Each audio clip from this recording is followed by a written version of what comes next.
sa ating latest satellite animation, si Bagyong Verbena nga ay padaan na nga dito sa may coastal waters ng Cuyo, Palawan. At sa ngayon, may taglay na lakas ng hangin na umabot ng 55 km per hour malapit sa sentro at mga pagbugso na umaabot hanggang 70 km per hour.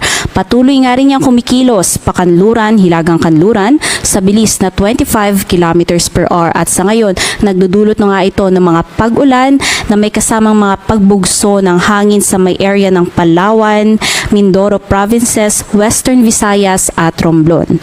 Samantalang yung trough nga nitong bagyo, ang siya naman nagdudulot ng mga katamtaman hanggang sa malalakas na mga pag-ulan dito sa may parte ng Bicol Region, Northern and Eastern Samar, maging dito nga sa may Negros Occidental at Marinduque. Kasalukuyan din nagdudulot ng makulimlim na panahon at mga kalat-kalat na mga pag-ulan, pagkidlat at pagkulog ang shear line dito sa may area ng Cagayan, Isabela, Quirino, Nueva Vizcaya, buong Cordillera Administrative Region, Central Luzon, Calabarzon at maging dito sa may Metro Manila. At Northeast Monsoon naman ang siyang patuloy na umiiral sa nalalabi pang bahagi ng Northern Luzon.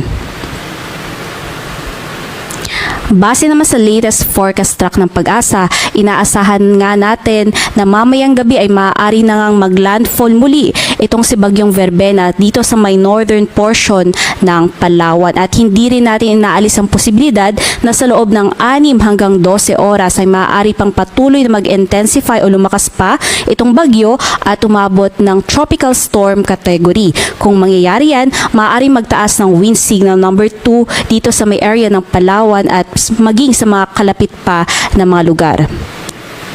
Samantala, pagsapit ng bukas ng madaling araw, patuloy na nga yang nandito sa may West Philippine Sea at tatahak pakanluran, hilagang kanluran hanggang sa makalabas ng ating Philippine Area of Responsibility bukas naman yan ng madaling araw. At habang nasa labas nga ito ng ating Philippine Area of Responsibility, patuloy itong lalakas at maaaring umabot ng severe tropical storm category.